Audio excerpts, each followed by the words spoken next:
Let's have a chat with Kevin Courtney, Joint General Secretary of the National Education Union. Afternoon to you. Good afternoon. So Gavin Williamson is gone. Your thoughts? Well, we always try to work with government ministers of whatever party, and we really do. We stand willing to engage with whoever is going to be the new Secretary of State. We don't know who that is yet, but we'd really want to work with them. But we can't pretend that we're sorry that Gavin Williamson has gone. He really had lost the confidence of teachers and heads and of many parents. And it's sad that it reaches that position, but I think it's right that he goes. He didn't engage with us over our suggestions of how to make schools safer during COVID. That led to unnecessary disruption. His CO2 monitors, he wouldn't engage with that until we pressed him on it very late. They're not going to arrive this term, or not until late this term. The laptops didn't get there for the children.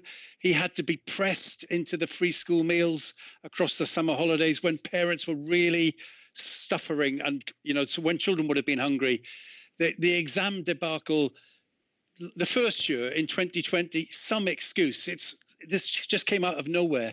This time, 2021, he refused to engage with any sort of plan B, leading to far more stress for students and parents and far too much unnecessary, unplanned, at the last minute workload for teachers.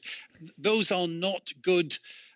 Those are not good attributes from the Secretary of State. Do you think? And I'm afraid it's not just COVID. There was lots of stuff before that as well. Well, do you think that he would have had sympathy on his side, as you just said, with the pandemic and dealing with this and trying to keep schools open and everything functioning and coming back to some kind of normality? He would have kept sympathy had it not been for these last minute U-turns, especially on the A-levels, I guess, last year when it was, OK, we're going to use an algorithm to work out the results, and then it flipped at the last minute to teachers' assessments.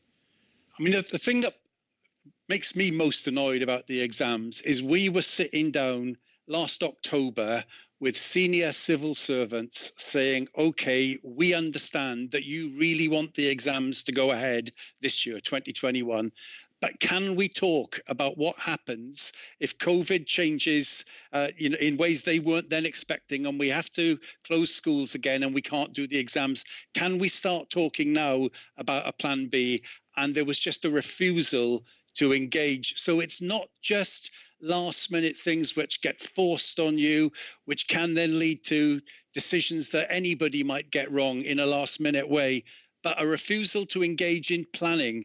And as far as I'm concerned, during COVID, always hoping for the best and never planning for something that might not be quite the best to make it as okay as possible.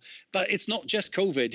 He hasn't reformed school accountability, which is really poor in our country, leading to an epidemic of excessive teacher workload. He's presided over funding cuts to the most disadvantaged schools.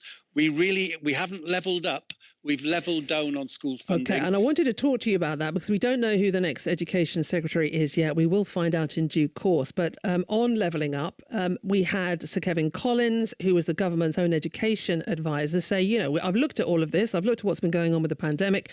And, what we need is an awful lot of money, 15 billion put into the education service to level up, to help the poorest. And what he got was 1.4 billion. So he walked.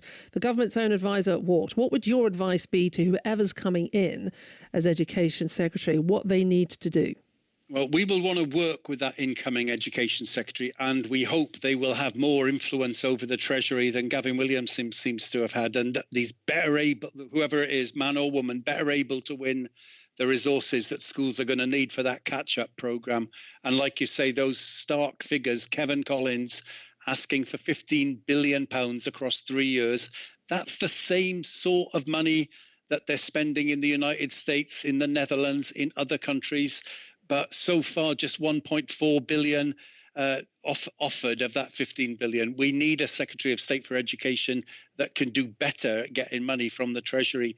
We need to look at how we reduce class sizes in this country, which are grown to historic 40-year high levels. There's a lot of investment that's needed.